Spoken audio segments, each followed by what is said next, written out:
Good morning everyone. આજે આપણો topic છે બહુજનીનિક વારસો. બરાબર. હવે મેન્ડલે જે પ્રયોગો કર્યા હતા એમાં જોયું હતું કે ભાઈ જે લક્ષણો છે એ અલગ અલગ અભિવ્યક્તિ દર્શાવે. જેમ કે એમને લક્ષણો દર્શાવ્યા હતા પુષ્પનો રંગ. તો પુષ્પના રંગની વાત કરીએ તો પુષ્પનો રંગ સફેદ હોય અથવા તો જાંબલી હોય. બરાબર. હવે અહીંયા આપણે એવો નિયમ જોવાનો છે જેમાં કોઈ એક લક્ષણ પણ એ લક્ષણના બે વિકલ્પો ના હોય પરંતુ બધા બહુ જ વિકલ્પો હોય. મતલબ કે લક્ષણો કે જે 3 અથવા વધુ જનીનો દ્વારા નિયંત્રિત થાય. તો કોઈ એક લક્ષણ પણ એનું નિયંત્રિત કરતા જનીનો એક કરતા વધારે હોય તો કોઈ એક લક્ષણ એનું નિયંત્રિત કરતા જનીનો એક કરતા વધારે હોય તો એને કહેવાય બહુજનીનિક લક્ષણો. રાઈટ. અને એનો જે વારસો છે એને કહેવાય બહુજનીનિક વારસો, જેને કહેવાય પોલીજેનિક ઇનહેરિટન્સ. બહુજનીનિક વારસો અથવા પોલીજેનિક ઇનહેરિટન્સ. બરાબર.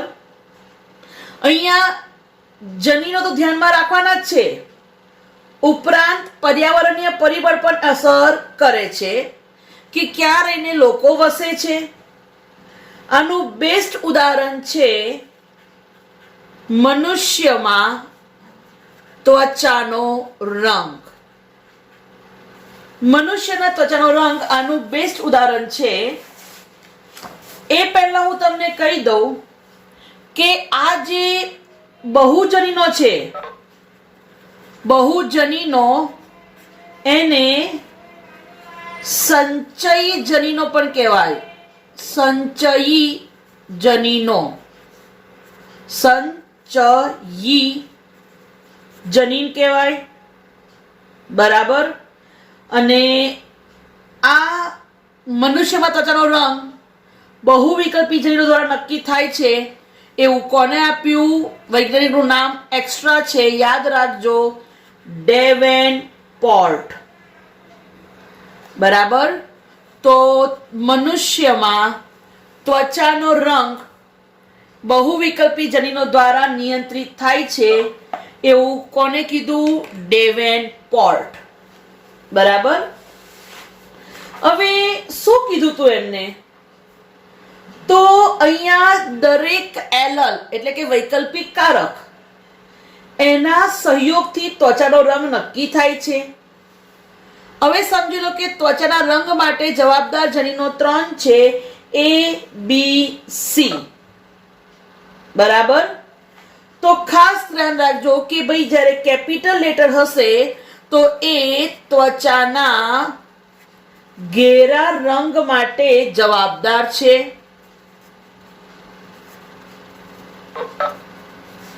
Capital A, capital B, capital C ત્વચાના ઘેરા રંગ માટે જવાબદાર છે.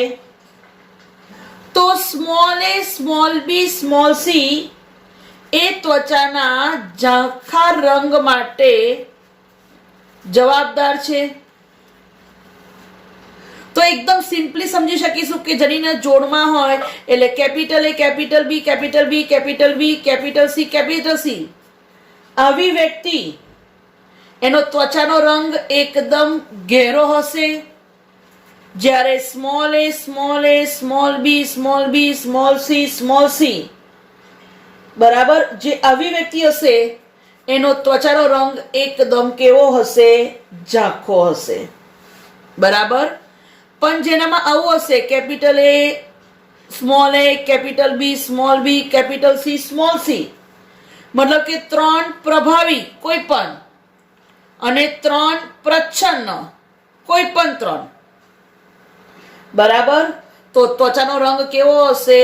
વચગાળાનો રંગ હશે. બરાબર. ટૂંકમાં દરેકે દરેક વૈકલ્પિક કારક એ ત્વચાના ઘેરા અને ઝાંખા રંગ માટે જવાબદાર છે. ખ્યાલ આવી ગયો? Most most most important. બરાબર. એકચ્યુઅલી ખરેખર આ જે ત્વચાનો રંગ છે, બરાબર, કેમ આવો ઘટ્ટ થયો? તો ખાસ ધ્યાન રાખજો. એના માટે ખરેખર આફ્રિકામાં લોકો જે રહે છે, તો ડાયરેક્ટ ત્યાં શું થાય કે સૂર્યના કિરણો આવે, તો સૂર્યના કિરણો જો સીધા ત્વચામાં જાય તો ખબર છે ને, યુવી કિરણો ત્વચાને નુકસાન કરે. અને આ યુવી કિરણો જે ત્વચાને નુકસાન કરે છે, એ નુકસાનથી બચવા માટે ત્વચા કોનું નિર્માણ કરે છે? મેલેનિન પિગમેન્ટનું, મેલેનિન રંજક દ્રવ્યનું. અને મેલેનિન રંજક દ્રવ્ય શું કાર્ય કરે છે? તો સૂર્યના જે કિરણો છે, આ રેઝ એટલે કિરણોને શોષી લે છે. કોણ? મેલેનિન. એટલે ખરેખર જ્યાં વધારે સૂર્ય હશે ત્યાં વધારે ત્વચાનું રક્ષણ આપવા માટે વધારે મેલેનિન બનશે, અને જેટલો મેલેનિન વધારે બનશે એટલો ત્વચાનો રંગ ઘટ્ટ હશે. પણ ખરેખર મેલેનિન કોઈ નુકસાનકારક નથી. બરાબર. અને આપણે પણ ત્વચાનો રંગ ઘાટો છે, ઝાંખો છે, એના પર ધ્યાન આપવું જોઈએ નહીં. કારણ કે આ તો શું થાય છે કે એક રંજક દ્રવ્ય છે, એનું પ્રમાણ વધારે કે ઓછું જે છે એના આધારે શું થાય છે કે રંગ કાળો કે મતલબ કે ઘઉં વર્ણનો ઘટ અથવા તો ઝાંખો થાય છે. બરાબર. તો આ મોસ્ટ ઇમ્પોર્ટન્ટ ધ્યાન રાખજો. ત્વચાનો રંગ એના માટે બહુ જનીનિક વારસો.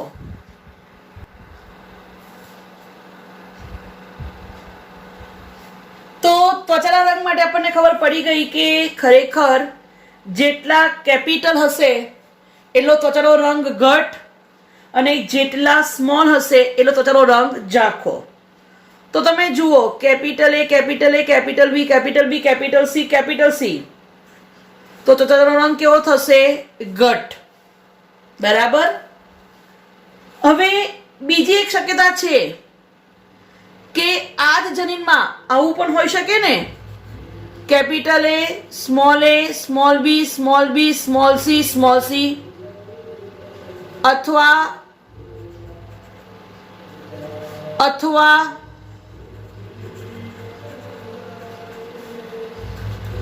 જો હું બધી શક્યતાઓ લખું છું, શું કર્યું મેં? તમને ખ્યાલ આવ્યો? ફક્ત એક જ જનીન કેપિટલ જોઈ શકો છો બધે. ફક્ત એક જ જનીન કેપિટલ, એક જનીન કેપિટલ. એટલે ત્વચાનો રંગ કેવો છે? થોડો વધારે ઝાંખો. બરાબર. હવે બીજી શક્યતાઓ, બે જનીન કેપિટલ,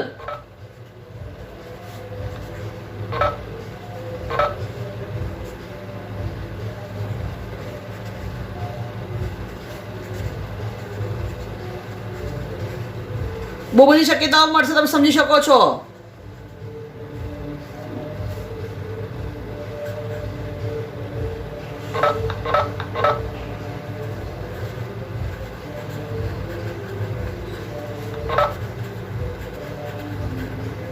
બરાબર. ઘણી બધી શક્યતાઓ છે આની, તમે ગણી શકો છો. તો અહીંયા બે જનીન કેપિટલ, તો આવો ત્રીજો પણ ઓપ્શન હોય. ત્રણ જનીન capital, capital A 3, capital A capital A, capital A, તો capital C, A small, B capital, A small, બંને સી કેપિટલ,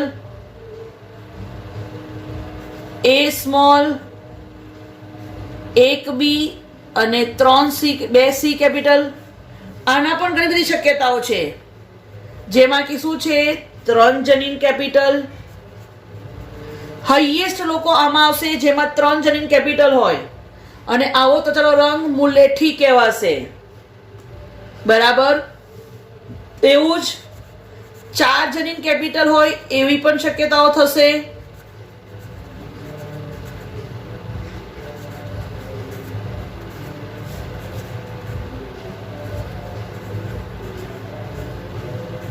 તો આવી પણ પોસિબિલિટી છે.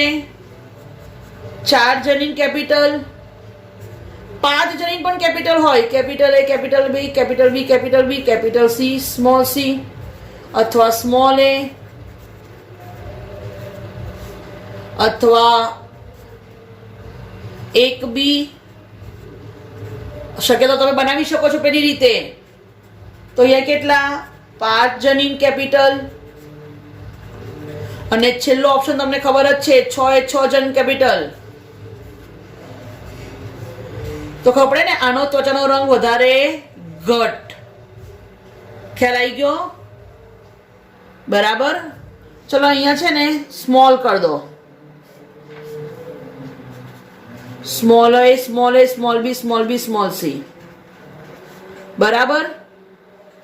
એક પણ કેપિટલ નથી.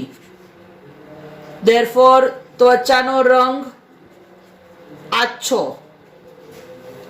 ખ્યાલ આવી ગયો? તો જો આછો, થોડોક ઘટ, થોડોક ઘટ. જેમાં 3 જનીન કેપિટલ હશે એ વધુ ઘટ, પછી એકદમ વધારે ઘટ, એકદમ વધારે ઘટ, અને ત્વચા ઘટ. દેખ્યું ત્વચાનો રંગ? ખ્યાલ આવી ગયો? ઓકે. તો તમે જ્યારે ખરેખર આવી રીતે સંખ્યા જુઓ, બરાબર, તો શું થાય તમને ખબર છે? એનો આલેખ દોરો ને તો શું થાય કે આ 1 જનીન વાળા છે ને એની પોસિબિલિટી ઓછી હોય, એનાથી વધારે 2 વાળા. પછી કેટલા જનીન? તો 3 જનીન. અને હાઈએસ્ટ આ જો અહીંયા એક પણ કેપિટલ નથી, અહીંયા 1 કેપિટલ, અહીંયા 2 કેપિટલ, તો 3 કેપિટલ, 4 કેપિટલ, 5 કેપિટલ, અને અહીંયા 6 કેપિટલ. તો જ્યારે આવો આલેખ દોરીએ ને તો આવો આપણને આલેખ મળે. કેવો ખબર છે? બેલ શેપનો, ઘંટાકાર. કેવો આલેખ મળે? ઘંટાકાર. ઇન કેસ ભૂલથી પૂછાય તો ખાલી ધ્યાન રાખજો કે આવો આલેખ મળે બેલ આકારનો. અહીંયા ત્વચાનો રંગ એકદમ આછો, અહીંયા એકદમ ઘાટો, અહીંયા થોડો વધારે ઘાટો, અહીંયા ઘટ કરતા થોડો ઓછો ઘાટો, અહીંયા ઓર ઘાટો, અહીંયા આના કરતા ઓછો ઘાટો. એટલે અહીંયા આ વચ્ચેનો ત્વચાનો રંગ થશે. આ કેવો થશે? વચ્ચેનો ત્વચાનો રંગ થશે. ખ્યાલ આવી ગયો? તો આ ખાસ ધ્યાન રાખજો. ઇન કેસ આવો પૂછે આલેખ તો ધ્યાન રાખજો બેલ શેપ. બરાબર. અને જેના 3 કેપિટલ હોય એ ત્વચા નિગ્રો કહેવાય. કેવી કહેવાય? નિગ્રો એટલે એકદમ કાળી. અને જેમાં બધા કેપિટલ સ્મોલ છે એવી વ્યક્તિને આલ્બિનો કહેવાય. આલ્બિનો એટલે જેમાં ત્વચાનો રંગ થોડો આછો છે, એને શું કહેવાય? આલ્બિનો કહેવાય. ક્લિયર? બરાબર. ઓકે. હવે તમને એવું થાય કે મેડમ આ 1 2 3 4 5 6 કેવી રીતે આવ્યા? તો તમને હું એ પણ દોરતા સમજાવી દઉં. આ તમને મેં એમને સમજાવ્યું ડાયરેક્ટ. બરાબર. હવે આ જ વસ્તુને તમે સ્ક્વેર દ્વારા પણ સમજી શકો છો. ચલો હું તમને એ સમજાવી દઉં. તો એકચ્યુઅલી કેટલી શક્યતાઓ છે તો જુઓ. Capital A, capital B, capital C, 3ની જ વાત કરીએ. બરાબર. પછી capital A, capital B, small C, capital A, small B, capital C, small A, capital B, capital C, capital A, small b, small c, small a, capital B, small c, small a, small b, capital C અને small a, b, c. બરાબર. તો ચલો એ જ વસ્તુ, ચલો 3 3 capital A, B, C, A, B capital, C small, અહીંયા B સ્મોલ્સ કર્યું, અહીંયા A સ્મોલ કર્યું, દેખ્યું? ચલો આ એક એક કર્યું સ્મોલ. હવે સ્મોલ A થઈ ગયું. હવે 2 કેપિટલ, અરે 1 capital 2 small, A, B, C, A, B capital, A, C small, A small, B small, C capital અને 3 3 સ્મોલ. થઈ ગયું? બરાબર. બસ હવે આને તમે આ સમજી લો કે નર છે, આ માદા છે, ભેગા કરો તો A, A, B, B, C, C થઈ ગયું. આ અને આને ભેગા કરો. ચલો અહીંયા જુઓ, capital A, capital A, capital B, capital B, capital C, small c, capital A, capital A, capital B, small b, capital C, capital C, capital A, small a, capital B, capital B, capital C, capital C, capital A, capital A, capital B, small b, capital C, small c, capital A, small a, capital B, capital B, capital C, small c, capital A, small a, capital B, small b અને ઉપરથી આવ્યું capital C, capital C. Right? Same દેખો, એક ઉપરથી એક નીચેથી એ ભેગા કરવાના. Capital A, small a, capital B, અહીંયા સ્મોલ b અને આ કેપિટલ C, સ્મોલ c. થઈ ગયું ને? A, B, C 3 જવાબદાર છે. તો એમાં 3 પ્રભાવી લીધા, 2 પ્રભાવી, 1 સ્મોલ, 2 કેપિટલ, 1 સ્મોલ. તમે આવી રીતે કર્યું. ખ્યાલ આવી ગયો?